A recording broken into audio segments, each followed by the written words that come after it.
Hello दोस्तों, स्वागत है आपका मेरे चैनल कहानी 2.0 में। आशा करती हूँ आप सब बहुत ही अच्छे होंगे। तो चलते हैं हमारी आज की कहानी की ओर। इतने बड़े अमीर खानदान का मेरा इकलौता बेटा, जिसके पास पैसे की कोई कमी नहीं थी, आज उसकी तीसरी शादी थी और पहली दो शादियां जिनके बारे में मैं सोचना नहीं चाहती।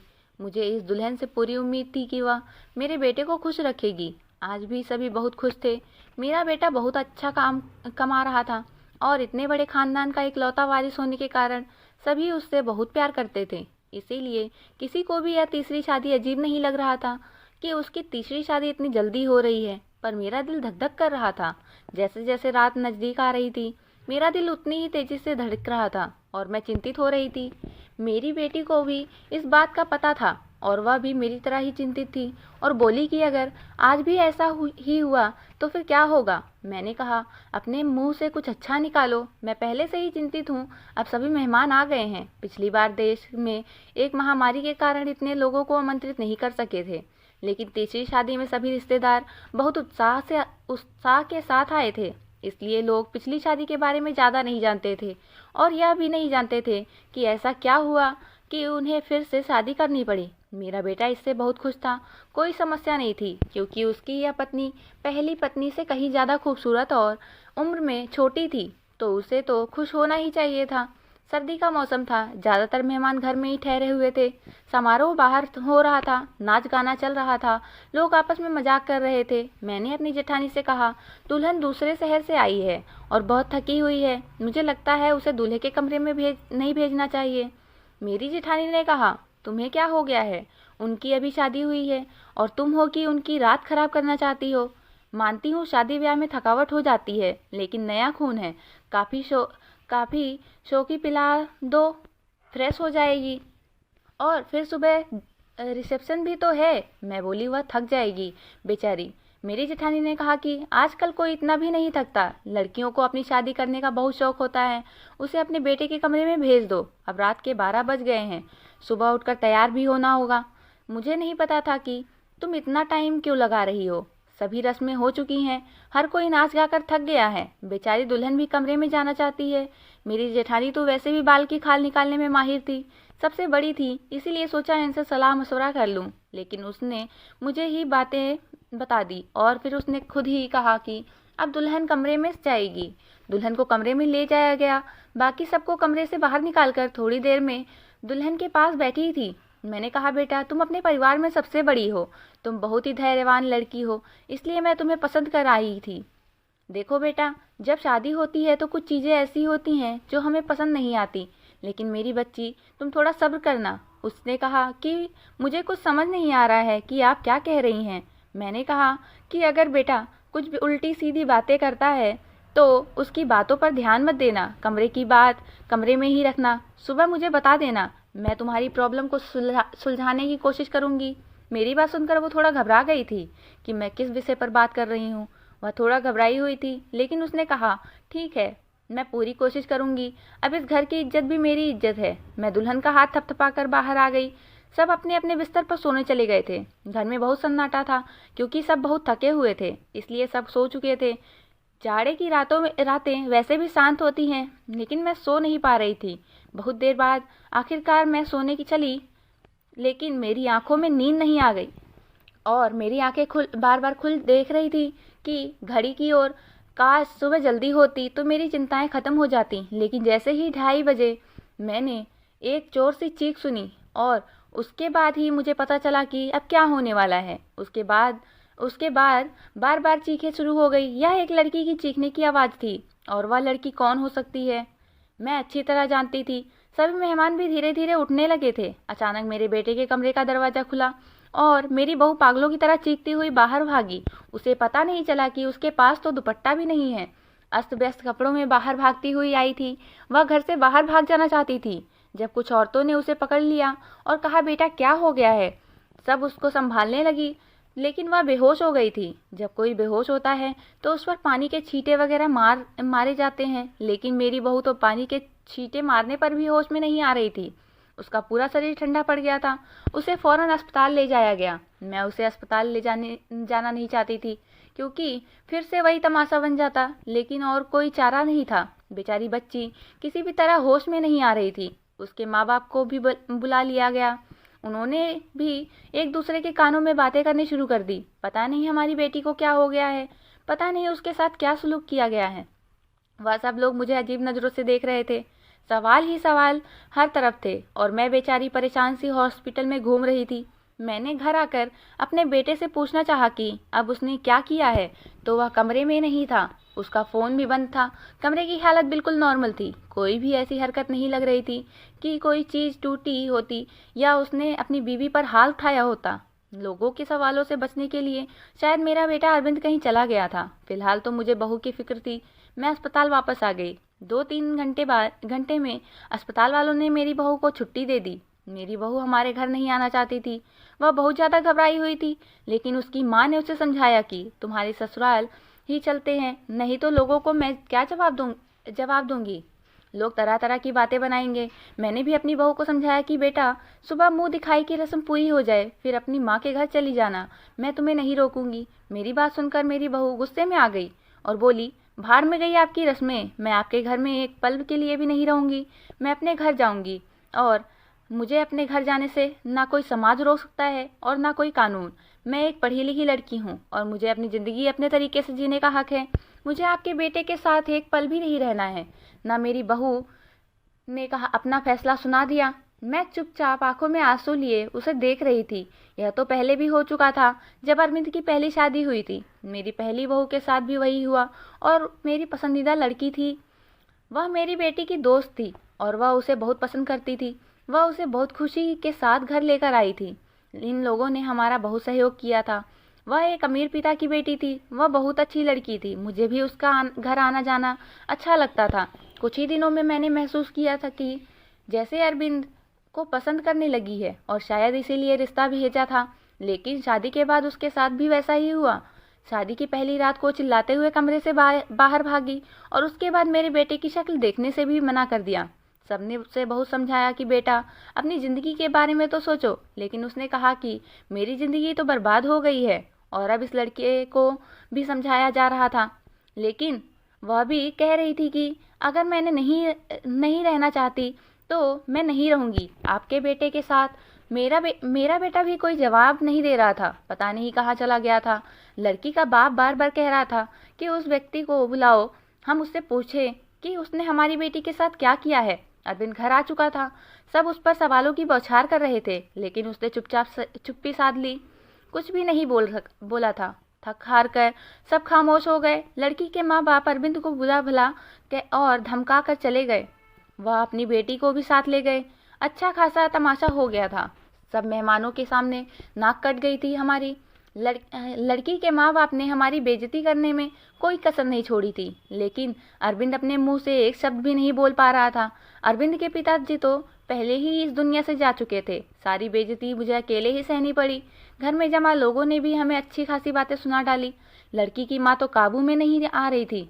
कुछ चीख चीख कर मुझे भला बुरा कह रही थी, लेकिन उसमें उस बेचारी की क्या गलती थी। आखिर उसकी बेटी की जिंदगी की तबाह हो गई थी। आज खुद को बहुत अकेला महसूस कर रही थी मैं। काश अरविंद के पिता होते तो इतनी जल्दी हिम्मत ना हारती। लोगों के ताने को स्नेह अकेली ही सुनती रही। अरविंद बड़ा था। अरविंद से छोटी एक मेरी बेटी थी जो कॉलेज में पढ़ती थी। सब लोग आपस में कानाफूसी कर रहे थे। अरविंद को लेकर तरह तरह की कहानियां बनाई जा रही थी। कोई कह रहा था कि पता नहीं शायद अरविंद पागल है, तो कोई कह रहा था लगता है अरविंद दिमागी मरीज है, तो कोई कह रहा था पता नहीं उसने नई दुल्हन के साथ ऐसा क्या किया कि वह इतना ज़्यादा डर गई। जितनी मुंह उतनी बातें थी, लेकिन मेरे पास इन सब का कोई जवाब नहीं था। जब लोगों को असल बात पता ना हो तो वह खुद की कहानियां बना लेते हैं, और खुद की बनाई हुई कहानियाँ, सीधी सादी कहानियाँ सच में से कहीं ज़्यादा खतरनाक होती हैं। लेकिन समस्या तो यह थी कि मुझे सच भी नहीं पता था। ऐसा क्या था कि सुहाग रात को ही मेरी बहुएं मेरे बेटे के कमरे से चीखती हुई भागती थी। उस लड़की ने भी तो मुझे कुछ नहीं बताया था। मैंने खुद ही अपने मन में सोचा हो सकता है उसने अपने माँ बाप को कुछ बताया हो। सच जानने के लिए मैंने उसके घर पर फ़ोन कर दिया। भले ही वह हमसे रिश्ता ख़त्म कर गई थी, लेकिन इंसानियत के नाते ही मैंने उसका हालचाल लेने के लिए फ़ोन किया। फ़ोन लड़की की माँ ने उठाया था। मैंने पूछा, आप कैसी है तबीयत आपकी बेटी की? मेरी आवाज़ सुनते ही वह भड़क गई थी और बोली थी, मेरी बेटी अब तक ठीक नहीं हुई है, खबरदार जो आगे से आपने फ़ोन किया। यह सब सुनकर मैं बहुत परेशान हो गई थी। मेरी पहली बहू के साथ भी ऐसा ही हुआ था। मेरी बेटी ने बताया था कि वह कम से कम 6-7 महीने तक बीमार रही थी। आखिर क्या प्रॉब्लम थी मेरे बेटे को? मुझे कुछ भी समझ नहीं आ रहा था। क्या कमी थी कि उसकी पत्नियां उससे डरकर भाग जाती थीं। अरविंद की बात करूँ तो अरविंद बहुत सीधा साधा सा बच्चा था। बचपन से ही कम बोलने वाला था, लेकिन उसके अंदर कोई भी हरकत ऐसी नहीं थी जो अब नॉर्मल होती। अरविंद मेरी पहली संतान था। हमने उसे बहुत ही लाड प्यार से पाला था, लेकिन हमारी इतना इतना लाड प्यार देने से भी वह बिगड़ा नहीं था। हाँ, उसे अपनी सुंदरता पर घमंड जरूर था। वह कहता, मेरी खूबसूरती और स्मार्टनेस के आगे सब पानी भरते हैं। उसको पहनने उड़ाने का बहुत शौक था। अच्छी अच्छी ब्रांडेड चीज़ें पहनता था। पढ़ाई में भी अच्छा था। नौकरी भी टाइम से कर ली थी। अपनी बहन के लिए भी एक जिम्मेदार भाई था। अपनी बहन श्रुति को कॉलेज लेकर जाता और वापस लेकर आता। घर में खर्च के लिए पैसे भी देता। कभी मुझसे ऊंची आवाज़ में बात नहीं करता। उसके दोस्त भी कोई ऐसे नहीं थे जो मैं कहती कि उसे गलत संगत में असर पड़ गया है। कोई भी नशा नहीं करता था। बस उसके गिने चुने कुछ ही दोस्त थे। यह भी सबसे अच्छा दोस्त था जो बाहर विदेश में रहता था। कभी कभी उससे फ़ोन पर बातें होती थी। मुझसे भी अपने दोस्त की बातें करवाता था। कभी कभी मुझसे कहता, मम्मी क्यों ना हम श्रुति की शादी इसी से कर दें, बहुत ही अच्छा लड़का है। कुछ मिलाकर सब कुछ नॉर्मल ही था। लेकिन यह जो 2 बार हुआ था, यह बिल्कुल भी नॉर्मल नहीं था। मेरे बेटे में कमी थी। क्या कमी थी? ऐसा क्या क्या करता था अपनी पत्नियों के साथ कि वह भाग जाती थी। दिन धीरे धीरे आगे सरकते गए। अरविंद थोड़ा नॉर्मल हो चुका था। अब घर में थोड़ी बहुत बात करने लगा था। इस बार मैंने सोचा कि अरविंद की तीसरी शादी कराऊं और ऐसी लड़की से कराऊं जो मुझे बताए कि आखिर सुहागरात के कमरे में अरविंद ऐसा क्या करता है कि दुल्हन भाग जाती है। अरविंद की दूसरी शादी दोनों पत्नियों से तलाक हो चुकी थी। मैं यह भी चाहती थी कि यह जो बहू आए वह मेरे घर में ही रहे, यहाँ से भाग कर ना जाए। मैं किसी की ज़िंदगी बर्बाद नहीं करना चाहती थी, क्योंकि मैं भी एक बेटी की माँ थी और मैं अच्छी तरह से जानती थी कि तलाक का धब्बा एक लड़की के लिए कितनी बड़ी बदनामी होता है। मैं बहुत सोच विचार के बाद मैं इस नतीजे पर पहुंची कि मैं अरविंद की शादी एक शादीशुदा औरत से कराऊंगी जिसकी पहले से शादी हो चुकी है और वह तलाकशुदा हो या फिर विधवा हो। और जल्दी ही मुझे ऐसी लड़की मिल गई। लड़की वालों को भी शादी की जल्दी थी, इसलिए उन्होंने भी ज़्यादा छानबीन नहीं की। लड़की कम उम्र थी, लेकिन बहुत ज़्यादा सुंदर नहीं थी, बस ठीक ठाक थी। दुबली पतली और सामान्य से नाक नक्शे वाली की लड़की थी। मैंने लड़की वालों को बताया कि मेरे बेटे की एक शादी हो चुकी है और मेरे बेटे की पत्नी कुछ समय ही रही, फिर वह घर छोड़कर चली गई। वह थोड़ा बहुत झूठ बोलना पड़ा, क्योंकि सच बताने की स्थिति में मैं बिल्कुल नहीं थी। लड़की वाले शादी के लिए राजी हो गए थे।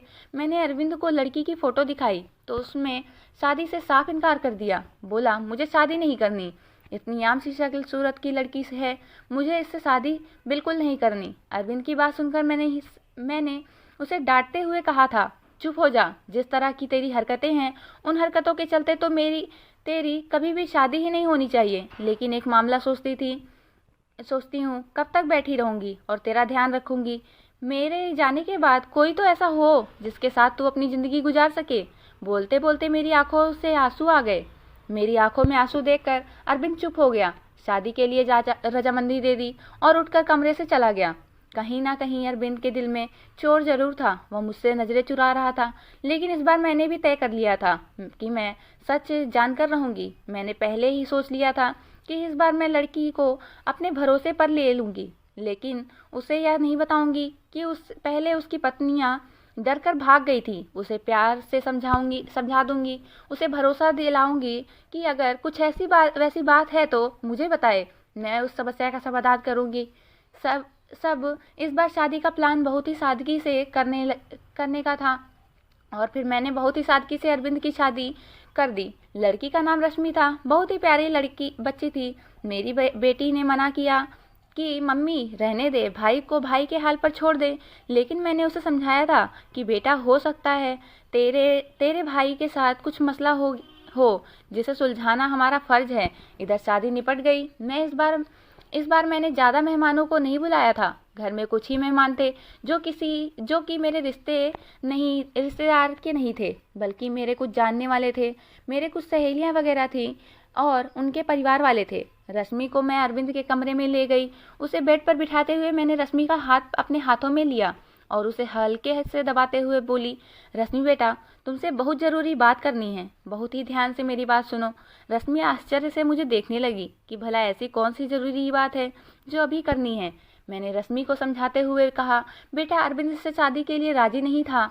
बहुत ही मुश्किल से मैंने उसे शादी के लिए तैयार किया है। हो सकता है मेरा बेटा कुछ अजीबोगरीब हरकतें करे, हो सकता है तुम्हें डराने की कोशिश करे जिससे कि तुम उसे छोड़कर भाग जाओ, लेकिन बेटा तुम्हें डरना नहीं है। जो भी हो तुम्हें सब कुछ मुझे बता देना है। बस तुम्हें उसके डराने धमकाने में या उसकी बातों में नहीं आने की ज़रूरत नहीं है। रश्मि ने मेरी बातें सुनकर हाँ में सिर हिला दिया था। मैं थोड़ी देर संतुष्ट हुई थी और रश्मि को आराम करने को बोलकर बाहर आ गई। मैं अपने कमरे में नहीं गई, वह हर हाल में ही सोफे पर लेट गई। श्रुति को मैंने उसके कमरे में भेज दिया कि तुम जाओ, सो जाओ, बहुत रात हो चुकी है। श्रुति कमरे में जा चुकी थी, लेकिन जाते जाते उसने कहा था कि मम्मी, आज भी आप जो भी कर रहे हैं गलत कर रही हैं। आप भी समस्या का हल सिर्फ शादी ही समझती हैं। आपको किसी की बेटी की ज़िंदगी यूँ बर्बाद नहीं करनी चाहिए। श्रुति जा चुकी थी। मैं सोफे पर लेटी दिल ही दिल में अपने भगवान को याद कर रही थी और दुआ मांग रही थी कि हे भगवान, यह रात अच्छे से बीत जाए। बहुत ही खामोशी थी। ऐसा लग रहा था जैसे तूफान से आने की पहली खामोशी हो। घड़ी की टिकट भी मेरे सर पर हथौड़ी की तरह लग रही थी। मैं अपने भगवान को मनाने में लगी हुई थी कि तभी वही हुआ जिसका मुझे डर था। रश्मि चीखते हुए बाहर आई और पागलों की तरह घर से बाहर भाग जाना चाहती थी। मैंने जैसे तैसे करके उसे बाहर से अंदर लिया। मैंने उसे जैसे तैसे समझाकर थोड़ा शांत किया। कुछ बोलने की स्थिति में नहीं थी। जब थोड़ा शांत हुई तो बदहवासी में बोली कि आपको अपने बेटे की पहले मेडिकल जांच करानी चाहिए। अगर आप ऐसा करा लेती तो आपको और मुझे यह दिन देखना नहीं पड़ता। रश्मि तो बहुत ही समझदार थी। उसके पास तो कोई दूसरा ऑप्शन भी नहीं था। वह तो हर हाल में इस शादी को निभाने की सोचती। रश्मि चीखते हुए बाहर आई और पागलों की तरह घर से बाहर भाग जाना चाहती थी। मैंने जैसे तैसे करके उसे फिर से अंदर लाया। मैंने उसे समझाया, शांत किया। फिर बदहवासी में उसने कहा कि आपको अपने बेटे का मेडिकल जांच करा लेना चाहिए। अगर आप ऐसा करा लेती तो आपको और मुझे यह दिन नहीं देखना पड़ता। रश्मि तो बहुत समझदार थी। उसके पास तो कोई दूसरा ऑप्शन नहीं था। वह तो हर हाल में इस शादी को निभाने की सोचती। लेकिन रश्मि ने भी इस रिश्ते को नहीं निभाया और वह अरविंद को छोड़कर चली गई। दूसरे दिन रश्मि के घर से फ़ोन आया कि अपने बेटे को से कहकर हमारी बेटी को तलाक दिलवा दो, नहीं तो हम यह काम अदालत से भी कर सकते हैं। मैं सदमे की हालत में फ़ोन पकड़े नहीं वही सोफे पर बैठ गई। यानी कि अरविंद को कोई मजबूरी में भी अपनाने के लिए तैयार नहीं था। पहले मैं जो बहुएं लाई थी वह अमीर घराने की और सुंदर पढ़ी लिखी थी, लेकिन रश्मि तो विधवा थी, गरीब घराने की थी और बहुत ज़्यादा सुंदर भी नहीं थी। लेकिन रश्मि ने भी इस रिश्ते को नहीं निभाया और वह अरविंद को छोड़कर चली गई। दूसरे दिन रश्मि के घर से फ़ोन आया कि अपने बेटे से कहकर हमारी बेटी को तलाक दिलवा दो। रश्मि को मैंने पहले भी सब कुछ समझा दिया था, तभी भी इतना ज़्यादा बदहवास हो गई थी। आखिर ऐसी क्या कमी थी मेरे बेटे में जो जेवरात दुल्हन को देते थे, दुल्हन के घर वाले शादी के दूसरे दिन ही वापस कर देते थे। मैं तो दहेज भी नहीं लेती थी। फिर आखिर ऐसा क्या था कि ऐसे खूबसूरत पढ़े लिखे और अमीर लड़के को छोड़कर भी लड़कियां भाग जाती थी। मेरा दिमाग सोच सोच कर फटा जा रहा था। कैसे पता लगाए कि आखिर बात क्या है। अरविंद भी अपने मुंह से कुछ कहने को तैयार नहीं था। जब भी इस बारे में बात करने की कोशिश करती तो वो उठकर बाहर चला जाता, मुझे बात करने का मौका भी नहीं देता। लेकिन अब मैं हर वक्त अरविंद पर नज़र रखने लगी थी। उसकी एक एक हरकत पर ध्यान देती थी। शायद कुछ तो ऐसा सबूत मिले जिससे मैं सुराग लगा सकूं, कुछ सच जान सकूं कि आखिर सच्चाई क्या है। लेकिन उसके हाव भाव से कभी ऐसा नहीं लगा कि उसमें कुछ अब नॉर्मल भी है। एकदम नॉर्मल लड़कों की तरह था, जैसे और लड़के होते हैं। मुझे कोई भी रास्ता दिखाई नहीं दे रहा था। एक दिन तंग आकर मैंने अरविंद के दोस्त को फ़ोन लगाया, उसी विदेश में रहने वाले दोस्त को। मैंने उससे पूछा, नितिन, तुम अरविंद के इकलौते दोस्त हो जिससे अरविंद अपने दिल की सारी बातें करता है। मुझे अरविंद के बारे में कुछ बताओ। उसने अपने जीवन के बारे में तुम्हें जरूर कुछ ना कुछ बताया होगा। लेकिन यह सुनकर तो मैं हैरान हो गई कि उसने अपने दोस्त को अपने बारे में कुछ भी नहीं बताया था। और बस यही बात मुझे बहुत अजीब लगी। क्या उसने अपने दोस्त को नहीं बताया कि मैंने 3 बार शादी की है और मेरी तीनों पत्नियां मुझे छोड़कर भाग गई हैं? लेकिन उसने यह बात अपने दोस्त को नहीं बताई, जो कि उसका सबसे अच्छा दोस्त था। यह मुझे काफ़ी अजीब लग रहा था, लेकिन शायद उसने नहीं बताया क्योंकि वह शर्मिंदा नहीं होना चाहता था। शादी की रात को पत्नी का भाग जाना, वो भी 3 पत्नियों का। धीरे धीरे 6 महीने और गुजर गए। घर में सब कुछ नॉर्मल चल रहा था, लेकिन अरविंद को लेकर मैं बहुत ज़्यादा परेशान थी। ऐसा क्या था जो दुल्हन शादी की पहली रात को ही भाग जाती थी? मैंने एक बार फिर अरविंद की शादी के लिए सोचा और फिर मैंने ठान लिया कि सच्चाई जानकर ही रहूंगी। इस बार मैंने लड़की को सब कुछ बता दिया, कुछ भी नहीं छुपाया। और लड़की भी ऐसी लाई जिसे शादी की सख्त ज़रूरत थी, क्योंकि ये लोग बहुत गरीब थे और उसके घर में उसके 2 छोटे भाई थे। मैंने कहा, तुम्हारे दोनों भाइयों की पढ़ाई की जिम्मेदारी मेरे ऊपर है और शादी में भी आप लोगों को कुछ भी खर्चा नहीं करना पड़ेगा। लड़की को तो मैंने राजी कर लिया था, लड़की के माँ बाप भी राजी हो गए थे, लेकिन मैंने यह बात लड़की के माता पिता को नहीं बताई, बस लड़की को बता दी थी। लड़की थोड़ी घबराई हुई थी क्योंकि मैंने शादी से पहले ही सारी बातें लड़की को समझा दी थी। पहले तो वो बहुत ज़्यादा डर गई थी, फिर खुद को संभालते हुए बोली कि कुछ भी हो जाए, मैं इस शादी के लिए तैयार हूँ। अगर मेरे थोड़े से त्याग से मेरे भाइयों की ज़िंदगी बनती है तो उसमें बुराई क्या है? जो कुछ भी होगा उसे सहन कर लूँगी। और वैसे ही सारे समझौते औरतों को ही करने पड़ते हैं। लड़की, जिसका नाम सुमन था, भले ही गरीब घर की थी, लेकिन बहुत संस्कारी और समझदार लगी। मुझे दिल ही दिल में खुश हुई कि अगर सुमन मेरी बहू बनती है और मेरे घर में टिकी रहती है तो ये मेरे लिए बहुत ही सौभाग्य की बात होगी। संस्कारी होने के साथ साथ सुमन बहुत ही खूबसूरत भी थी। और इस बार शादी मंदिर में हुई। उस सब कुछ ठीक था और हैरानी की बात तो यह थी कि रात गुजर चुकी थी और सुबह हो चुकी थी। सुबह होते ही मैंने कमरे का दरवाज़ा खटखटाया, लेकिन किसी ने दरवाज़ा नहीं खोला। मैं बहुत परेशान थी, कोई दरवाज़ा नहीं खोल रहा था। थोड़ी देर बाद कमरे की दूसरी चाबी लेकर आई और मैंने खुद दरवाज़ा खोला। कमरे के अंदर का दृश्य देखकर मेरी चीख निकल गई। मेरी बहू बेहोश पड़ी थी। अरविंद कमरे में कहीं भी नजर नहीं आ रहा था, शायद बाथरूम में था। मैंने जल्दी से डॉक्टर को बुलाया। डॉक्टर ने कहा कि वह सिर्फ और सिर्फ डर की वजह से बेहोश हुई है। उसके शरीर पर किसी भी तरह के कोई चोट के निशान नहीं है। अरविंद के चेहरे से भी चिंता झलक रही थी। ऐसा लगता था कि वह भी परेशान है इन सब हालातों से। अच्छे से चेकअप करने के बाद और कुछ दवाइयाँ देकर डॉक्टर साहब चले गए थे। डॉक्टर ने कहा था कि सुमन को जल्दी ही होश आ जाएगा। अरविंद भी तैयार होकर अपने ऑफिस के लिए निकल गया था। मैं सुमन के पास ही बैठी रही। थोड़ी देर में सुमन ने अपनी आंखें खोली। होश में आते ही वह बाहर की तरफ भागी थी, यह कहते हुए कि मुझे यहाँ नहीं रहना है, मुझे अपने घर जाना है, अपने मम्मी पापा के पास। मैंने सुमन का हाथ पकड़ लिया। सुमन, तो ऐसा नहीं कर सकती। मैंने तो तुम्हें सारी सच्चाई बता दी थी और तुम मान भी गई थी, फिर तुम अब ऐसा क्यों कर रही हो? लेकिन सुमन मेरी कुछ भी नहीं सुनने की को तैयार नहीं थी। रोते हुए बोली, आंटी जी, मुझे माफ़ कर दो, मैं मजबूर हूँ, मैं यहाँ नहीं रह सकती। आप बेफिक्र रहें, मैं अपनी मम्मी पापा को कुछ नहीं बताऊँगी, सब कुछ हैंडल कर लूँगी। बस आप मुझे इस घर में रहने को ना कहें। लेकिन सुमन, मुझे बताओ तो सही, आखिर ऐसा हुआ क्या था? मैं सच जानना चाहती हूँ। सुमन, तुमने मुझसे वादा किया था कि तुम अरविंद की सच्चाई मुझे बताओगी। आंटी, अरविंद के बारे में मैं कुछ नहीं बता सकती। अगर मैंने अरविंद के बारे में बोला तो वो मुझे जान से मार देगा। मुझे अपनी जान की परवाह नहीं है, लेकिन अरविंद मेरे भाइयों को भी नहीं छोड़ेगा। प्लीज़ मुझे जाने दें। उसकी आंखों में विनती के ऐसे करुण भाव थे कि मैं उसे रोक ना सकी। सुमन चली गई थी। मैं इंतजार कर रही थी कि कुछ ही देर में सुमन के माँ बाप का फ़ोन आने वाला है, लेकिन ऐसा कुछ भी नहीं हुआ। शायद सुमन ने अपने माता पिता को कुछ नहीं बताया था। अरविंद की तीनों पत्नियों ने तो दूसरे दिन ही तलाक की मांग कर दी थी, लेकिन समझ नहीं आ रहा था कि ऐसा कुछ भी नहीं हुआ था। उसका मतलब था सुमन अभी मेरे बेटे की पत्नी थी। मैंने सोचा कि अब मैं अरविंद का चेकअप कर ही रहूँगी। अपने होशो हवास में तो अरविंद ऐसा कभी भी नहीं करने देता। इसलिए एक दिन मैंने अरविंद के खाने में नींद की दवाई मिला दी। अरविंद के गहरी नींद में जाते ही मैंने डॉक्टर को फ़ोन करके बुला दिया और डॉक्टर ने अरविंद के कुछ सैंपल लिए और ये बोलकर कि जैसे ही रिपोर्ट आती है मैं आपको बताता हूँ। डॉक्टर चला गया और फिर मैं एक बेसब्री से अरविंद की रिपोर्ट का इंतज़ार करने लगी। अगले दिन डॉक्टर का फ़ोन आया और उसने कहा कि अरविंद एकदम नॉर्मल है, सारी रिपोर्ट नॉर्मल आई हैं। यह सुनकर तो मैं आश्चर्य की कोई सीमा ना रही। अगर अरविंद नॉर्मल है तो शादी की पहली रात को में उसकी पत्नियां क्यों भाग जाती हैं? सोच सोच कर मेरा दिमाग फटने लगा था। कुछ सोच कर मैं सुमन के पास गई। सुमन के माता पिता ने मेरी बहुत इज्जत की।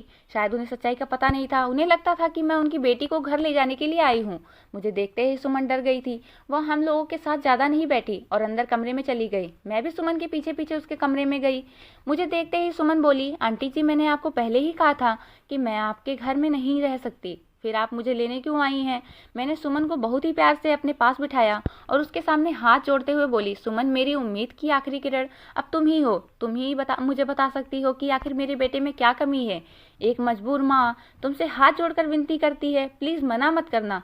मेरी आंखों में आंसू और मेरे जुड़े हुए हाथ को देखकर सुमन ने मेरे हाथों को थाम लिया और बोली, आंटी जी, मैं मजबूर हूँ, प्लीज़ आप मेरे सामने हाथ मत जोड़ें। जब सुमन की तरह सच्चाई बताने लगी के लिए राजी नहीं हुई तो मैं फिर उस सुमन से कहा, ठीक है, तुम अपने मुंह से कुछ मत बताओ, मैं खुद अपनी आंखों से देख लूँगी, लेकिन तुम मेरी मदद कर सकती हो ना। तुम आज रात के लिए मेरे बेटे के कमरे में फिर से रुक जाओ, मैं सारी सच्चाई अपनी आंखों से देख लूँगी। पहले तो सुमन डरती रही, लेकिन मेरे बहुत समझाने पर कि मैं तुम्हारे साथ रहूँगी, तुम्हें कुछ नहीं होगा, वह मान गई थी। मैं सुमन को अपने घर ले आई। सुमन के माता पिता ने बहुत खुशी से अपनी बेटी को विदा किया था। एक बार फिर से सुमन को दुल्हन बनाकर मैंने अरविंद के कमरे में बिठा दिया। अरविंद को मैंने पहले ही फ़ोन कर दिया था कि सुमन घर आ गई है, तुम भी ऑफिस से जल्दी आ जाना। आज मैं घर पर नहीं मिलूंगी, तुम्हारी मौसी की तबीयत खराब है, वहाँ जा रही हूँ और रात भर वहीं रहूंगी। मेरी बात सुनकर अरविंद ने सिर्फ हूँ में जवाब दिया था और फ़ोन काट दिया था। मैं अरविंद के कमरे में ही छुप कर बैठ गई थी। आज सब कुछ मैं अपनी आंखों से देख लेना चाहती थी। कुछ ही देर में दरवाज़ा खुला था और अंदर कमरे में अरविंद दाखिल हुआ। उसने एक नज़र सजी सवरी बैठी सुमन पर डाली थी और बिना कुछ कहे बाथरूम में घुस गया था। सुमन डरी सहमी सी बैठी थी कि जैसे अभी उठकर भाग जाएगी। मैं भी सांस रोक के आने वाली सिचुएशन के लिए खुद को तैयार कर रही थी कि तभी अचानक बाथरूम से किसी की औरत की चीखने की आवाज़ें आने लगी। आवाज़ें सुनते ही सुमन बेड से उतरकर नीचे खड़ी हो गई थी। डर से वो थर थर काँप रही थी। मैं भी हक्का बक्का सी खड़ी थी। बहुत ही भयानक हंसी हंसता हुआ अरविंद सुमन की तरफ बढ़ा। सुमन चीख मारती हुई मेरे पास आ गई थी। मैं बाहर आ गई थी और अरविंद को रोकने की कोशिश कर रही थी। अरविंद, क्या हो गया है तुम्हें? तुम होश में तो हो? अरविंद ने मुझे जोर से धक्का दिया था। कौन अरविंद? प्रमीला नाम है मेरा। मौका देखकर सुमन कमरे से भाग गई थी। इससे पहले अरविंद फिर से मेरे पास आता, मैं भी कमरे से बाहर निकली और कमरे को बाहर से बंद कर दिया। अरविंद की भयानक हंसी मुझे बाहर तक सुनाई दे रही थी। मैंने डरी सहमी सुमन को अपने सीने से लगा लिया। हालांकि मैं खुद भी बहुत ज़्यादा डर गई थी और डरी हुई थी। आंटी जी, मुझे नहीं मरना है। अरविंद मुझे जिंदा नहीं छोड़ेगा। उसने कहा था अगर मैंने किसी को कुछ बताया तो वह मुझे मार डालेगा, साथ में मेरे भाइयों को भी। मुझे और मेरे भाइयों को बचा लो आंटी जी। कुछ नहीं होगा सुमन, शांत हो जाओ, मैं सब कुछ संभाल लूँगी।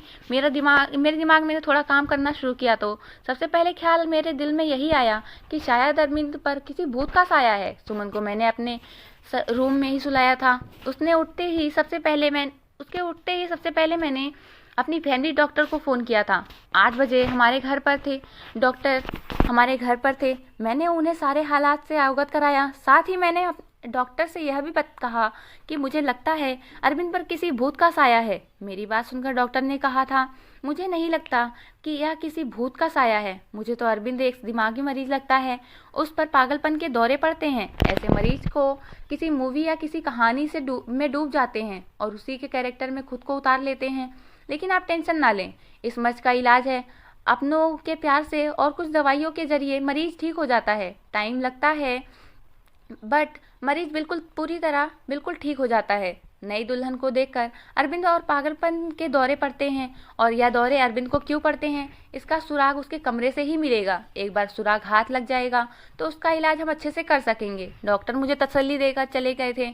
सुमन जाग चुकी थी, रात से थोड़ा सामान्य लग रही थी। मैंने उसे नाश्ता कराया। नाश्ता करते हुए सुमन बोली कि मुझे लगता है कि अब मुझे घर चले जाना चाहिए। सुमन के सर पर प्यार से हाथ फेरते हुए मैं बोली, सुमन बेटा, सबसे पहले तो तुम मुझे आंटी कहना बंद करो, तुम मुझे मम्मी जी कहो, और दूसरी बात, अब यह तुम्हारा घर है। इतना सब कुछ अपनी आंखों से देखने के बाद भी आप यह सब कैसे कर सकती हैं? सुमन ने हैरानी से पूछा। मैंने तुमसे कहा, अभी डॉक्टर से मेरी बात हुई है, अरविंद बिल्कुल ठीक हो जाएगा, बस उसे थोड़े से प्यार और थोड़ी सी देखभाल की ज़रूरत है जो हम दोनों मिलकर उसे देंगे।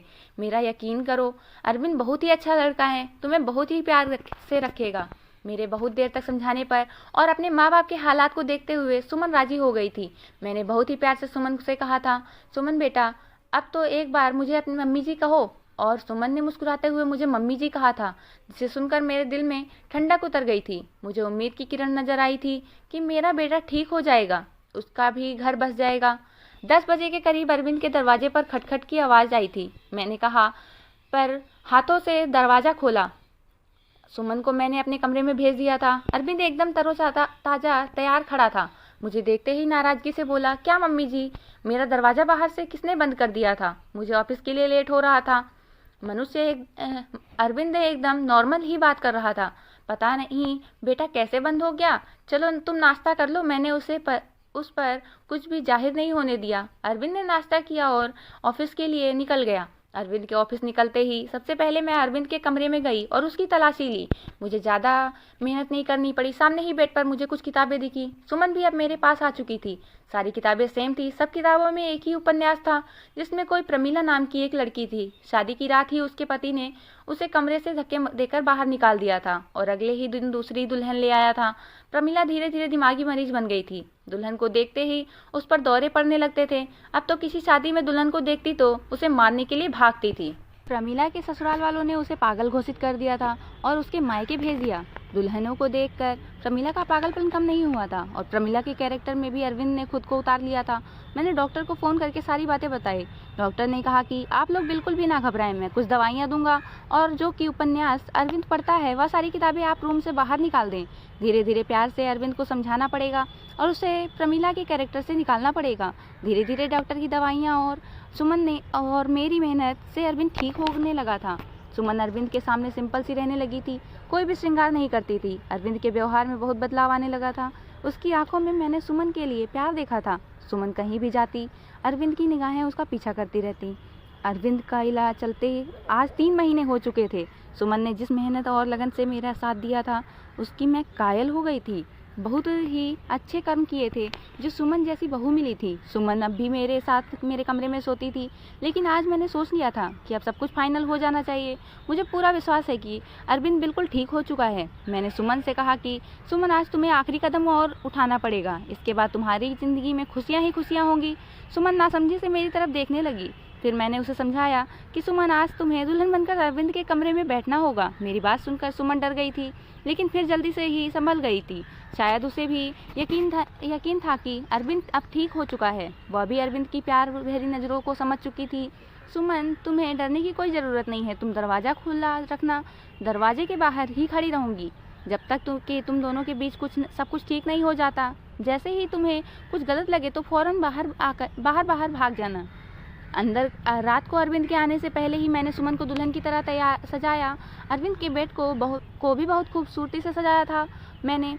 अरविंद के आने का टाइम हो गया था। मैंने सुमन को सजे सजाए बेड पर बिठा दिया और बाहर आ गई। थोड़ी देर में अरविंद आ चुका था। खाना खाते हुए अरविंद की निगाहें इधर उधर कुछ ढूंढ रही थी। मैं समझ गई थी कि अरविंद किसे ढूंढ रहा है, लेकिन मैं अनजान बनी रही। कुछ देर बाद में अरविंद खुद ही बोला, मम्मी, सुमन कहाँ है? दिखाई नहीं दे रही है, क्या कहीं गई है? मेरे बोलने से पहले ही श्रुति बोल पड़ी, भैया भाभी तो आपके ही।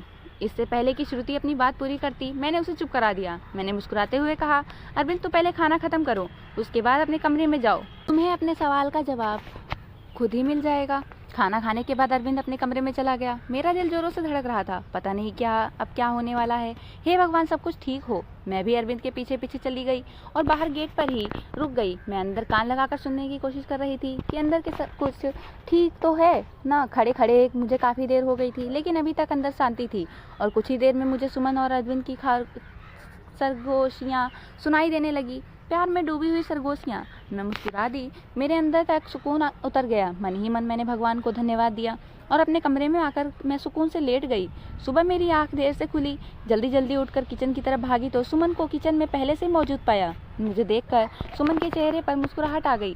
सुमन की झुकी हुई नज़रें और शर्मीली मुस्कुराहट से ही मैं पहचान गई कि सब कुछ ठीक है। मैंने प्यार से सुमन के माथे को चूमते हुए कहा, सुमन बेटा, तुम इतनी सुबह किचन में क्या कर रही हो? सुमन थोड़ा शर्माते हुए बोली, मम्मी जी, वह अरविंद को कॉफ़ी चाहिए थी, वही बना रही थी। सुमन कॉफ़ी बनाता छोड़कर मैं बाहर हॉल में आ गई। सोफे पर बैठकर मैंने अपनी आंखें बंद कर ली। आज मेरे अरविंद के और सुमन के जीवन में खुशियाँ ही खुशियाँ थी। भगवान मेरे परिवार को किसी की नज़र ना लगे। तो दोस्तों, आपको यह कहानी कैसी लगी मुझे कमेंट करके ज़रूर बताना। मैं ऐसी ही अच्छी अच्छी कहानियाँ आप लोगों के बीच लाती रहूँगी। आप लोगों का पूरी कहानी सुनने के लिए बहुत बहुत धन्यवाद। और अगर चैनल को सब्सक्राइब नहीं किया है तो जल्दी से सब्सक्राइब करें और बेल आइकन दबाना ना भूलें। मिलते हैं अगली वीडियो में।